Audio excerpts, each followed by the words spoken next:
Bismillahirrahmanirrahim, starting with the holy name of Allah. So today we are going to do the ascending tracts.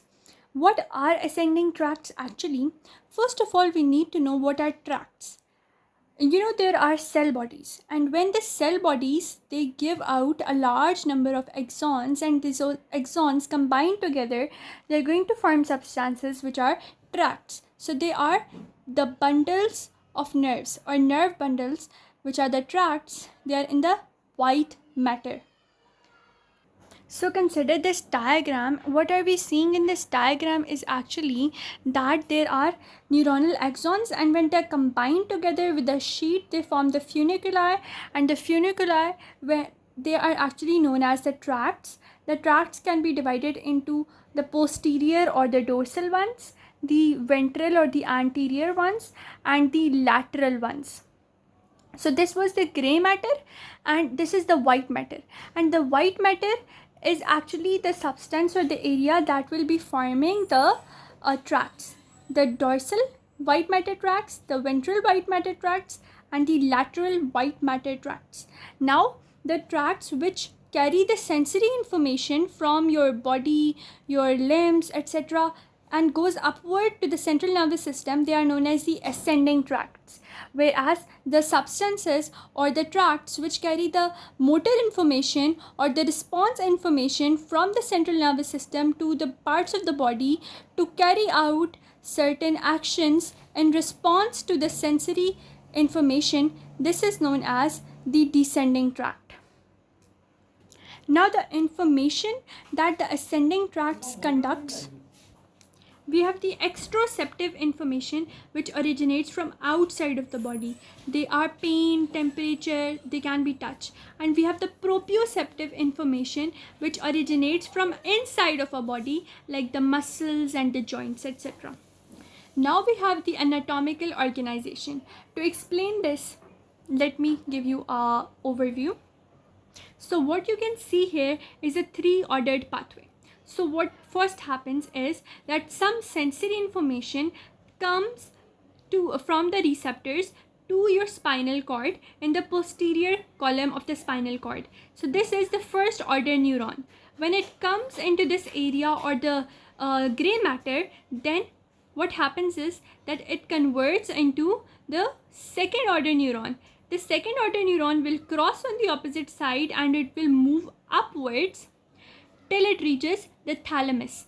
So first one was from the sensory receptor to the level of the spinal cord. So first one was the first order neuron. Then it crosses over, second order neuron starts, it crosses over and then moves to the level of thalamus. It ends over here. But where it ends in the thalamus, it ends at the level of the ventral posterolateral neuron of the thalamus. Second order neuron has now terminated. Now third order neuron will actually start, and it will originate and it will give the corona radiata, and this will provide the information to the cerebral cortex in the post or the pre-central gyrus. So that was the third order neuron's termination. First order neuron from sensory receptor to spinal cord. Second order from spinal cord, gray matter, to the level of thalamus. And then from the thalamus to the level of the cerebral cortex, we get the sensory or the third order neuron. So now we are firstly going to read about the painful and the thermal sensations which will go into the lateral spinothalamic tract. The other ones, when we will read about them, I will explain them to you later on. Okay. Now first we have the pain and the temperature pathway. Now let's look at this diagram. I have very much faith in this. If you understand this diagram, the whole the pain and temperature pathway is understood by you. Mainly the pain and temperature pathway is carried by the fibers which are coming from the free nerve endings. Now the free nerve endings, they will go into the dorsal horn of the spinal cord, and the dorsal horn of the spinal cord, in the gray matter, the first order neuron will terminate. Now they will form a spinal cord nucleus which is known as the nucleus of the Leisure. What happens is actually that the nerve endings, the free nerve endings, they are coming to the spinal cord, and the spinal cord, they are dividing into ascending and descending fibers, and these fibers, they are synapsing with each other, and they are forming this tract of the liassure, Liassure. This is, you can read in your book as well. So this liassure is actually the place where they will also communicate with the substantia gelatinosa, that is a portion of the spinal cord which is located in the posterior horn of the gray matter. Now coming back to this diagram, the nucleus of the liassure has been formed. Now the second order neuron will start, that will go from the anterior horn of the gray ramus to the white ramus, and in the white ramus it will now dislodge in the lateral portion of the white matter, that is the lateral spinocerebellar tract. Now it will move upward in the lateral portion, but it is anterior to the posterior tract. The posterior tract is that one that we will study later on, but it is lateral, or it is lateral as well as anterior to that posterior tract. Now it is moving on the lateral side.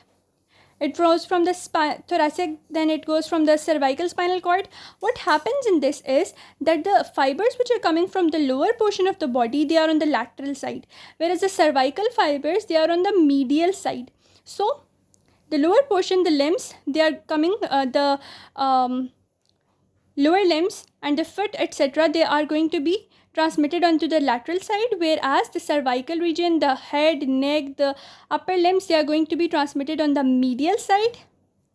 Now they will move upwards, and these fiber tracts, they will be, the main thing about them is they will combine together and they will form the spinal lemniscus. The spinal lemniscus is located on the lateral side, and it is between two things.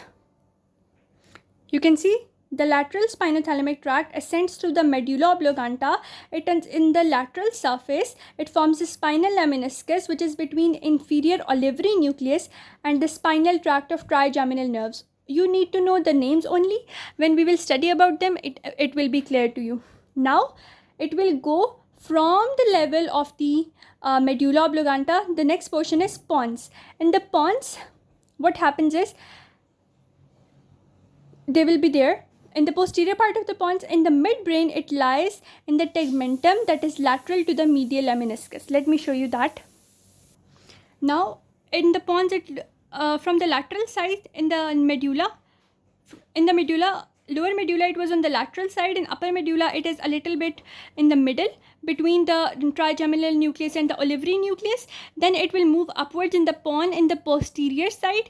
From the posterior side, it then goes into the midbrain. In the midbrain, it is forming a connection with tegmentum.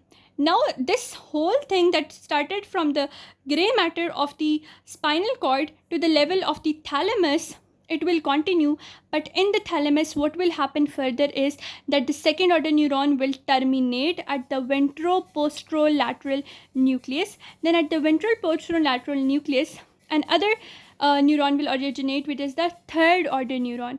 Now this third order neuron will form the corona radiata, and this corona radiata will mainly connect it to the sensory cortex. Okay. So this region, this was the ventral posterolateral nucleus. Now this corona radiata will originate from it, and it will connect the third order neuron will originate from the ventral posterolateral nucleus, and it will go to the level of the cerebral cortex, that is the post-central gyrus. It is mainly responsible for the gradation of the pain. Now this is one particular diagram that you need to see. This is your cerebral cortex, and this is how it visualizes information. So the superior region of this is going to deal with the lower limb. Then a little bit inferior is going to deal with upper limb. Then this portion, medial portion, is going to deal with the mouth or the facial region. So this is what you need to do with the sensory information reception in the cerebral cortex. Now we have this particular diagram that shows us the movement of the pain from the level of the thalamus to the level of the cerebrum. What you need to know is from the level of the thalamus, it further goes into the posterior limb of the internal capsule. It is very much necessary. The capsule has two limbs. One is the anterior limb and one is the posterior limb, but it moves through the posterior limb, and from the posterior limb, firstly it goes to the cerebral cortex. The main cerebral cortex is responsible for gradation of pain. Then it goes to the insular cortex. The insular cortex is generally involved in consciousness related to pain. Then we have the cingulate gyrus. It is involved in the promotion or in the reception of the feelings related to pain, like we feel discomfort and we need to withdraw our hand. That is controlled by the cingulate gyrus, the unpleasant feeling or even screaming when you get some pain. So that is with the cingulate gyrus. The insular cortex is also there.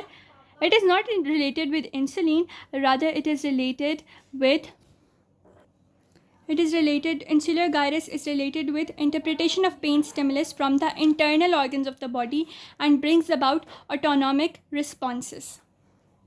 A little bit reading over here is that there are two types of pain. One is fast pain, other is slow pain. Fast pain is actually by mechanical or thermal stimuli, whereas slow pain is by mechanical, thermal and chemical stimulus as well. What happens whenever there is a damaged tissue or nerve ending is excited, we have substance like serotonin, histamine, bradykinin, acids like lactic acid and potassium ion produced. These are the inflammatory substances. But there are other substances produced which will also lower the pain threshold. They are prostaglandins and the substance P. They will lower the pain threshold, etc. Now, pain conduction in central nervous system, we need to know that fast pain, which is actually transmitted by the A delta axons, which are heavily myelinated. They have large diameter, which is 6 to 30 meter per second is the velocity. Then we have C fibers, which are non-myelinated and they will carry slow pain for about and they have a velocity about 0.5 to 2 meters per second and their diameter is also very small. Now, another thing that we need to know is that A delta fibers, which are the fast fibers, they will use glutamate in their gray horn, whereas the substance P, which is a neuropeptide, it is used by the C fibers. Another thing is that the A delta fibers have a single neuron and they carry the pain very promptly and they have only one nerve ending, you can say. And another thing is that the pain can be localized in them. But the C fibers, they have a lot of fibers that are synapsing at various points, and what happens is the repeated arrival of noxious stimuli through the C fibers in the posterior gray horn, what happens is it increases the response of the second order neuron, and this response is known as the winding up phenomena due to the C fibers. Now, the fast pain is easily localized because we can know where the location is. We can do the 2-point discrimination, whereas the slow pain carried by the C fibers, it is poorly localized, like the pain from osteoarthritis or joints. For example, there's pain in the hip joint, but you cannot localize it to a certain location. You go to the whole, you say that the whole hip region is under the action of the pain stimuli. Then we have another phenomena which is about pain, that is the gating theory. What the gating theory states that if there is pain and the C fibers, like this pain is slow pain, okay, and the pain is going from your region into your brain, and you can realize that it's a pain and there's an open gate. But what happens is sometimes we give external electrical stimulation. Now, this external electrical stimulation, what will it do? Along with the pain that is previously produced, now this electrical stimulation will come to the inhibitory neuron. It will stimulate the inhibitory neuron and it will close this pathway. What will happen due to the information that is coming from this electrical stimulation through A delta fibers, then pain that is actually coming from C fibers, and the inhibitory neuron being stimulated. All of these will cancel the effect of each other and no pain will be felt by the brain. And in this situation, we can say the gate is closed. Pain is not transmitted. Whereas in the upper one, the gate was opened. There was only one pathway going. Whenever there is some sort of clustering, or there is some sort of rush that we cannot reach our location. So what happens over here is that a lot of regions are having pain due to a lot of reasons, and due to that we are having a blockage on the main road, and this the gate has been closed now, and the pain cannot be felt by the brain. This is the gating theory. Now we will go to the level of the analgesic system. Now this is very important diagram to understand the analgesic system.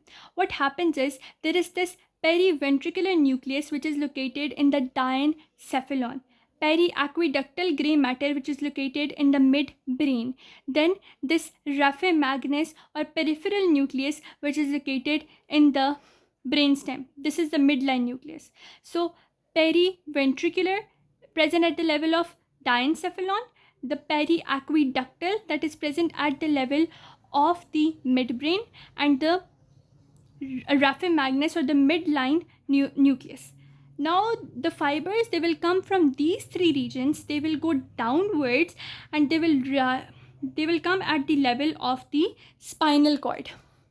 Now since these fibers are coming from upward to downward, so they are descending fibers. Now when they reach the spinal cord, they actually stimulate the enkephalin neurons. These enkephalin neurons will release morphine-like substances which are enkephalins, endorphins, and sometimes serotonin.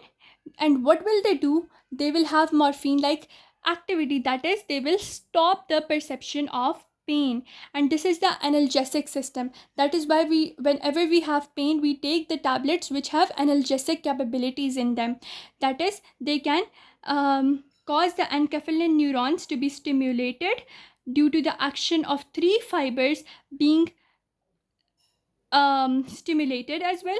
When these three fibers, periventricular, periaqueductal, the midline nucleus, they are stimulated, they activate this enkephalin neuron, and as a result of which we have enkephalins or endorphins, that are pain relieving substances, being released into the spinal cord, which go to the whole parts of body, and thus they stop the sensation of pain. Now, overview, pain and temperature, they are coming from the free nerve endings. They form the posterior tract of Leschere. From that, the first order neuron terminates. Second order begins, it crosses to the lateral side, then it grows upwards, and the cervical fibers are added onto the medial side. Then we see that going upward, it goes from the medulla into the midbrain and forms a spinal lemniscus combining with the anterior fibers. Since it is lateral, when it combines with the anterior fibers, it forms the spinal lemniscus. The spinal lemniscus, it goes from the pons into the midbrain, into the thalamus, and now it terminates in the thalamus. Third order neuron starts. Now third order neuron, it begins from the ventroposterolateral nucleus of the thalamus. It goes into the internal capsule on its posterior limb. Then it forms the corona radiata, and it stimulates this post-central gyrus of the cerebral cortex, stimulating its sensory region. Sometimes it goes to certain cingulate gyrus to give the feelings related to pain, and it goes to insular cortex or the insular gyrus to give the visceral association related to the pain. That is the whole ascending tract system. Coming, crossing, moving upwards in the thalamus, then corona radiata, and now this is the whole ascending tract system. I hope you understood each and everything, and if you have anything that you need to know or you cannot understand, please let me know in the comments below, and please like, share and subscribe to my channel. I will meet you in the next one. Also, this tract is also known as the spinocerebellar lateral tract.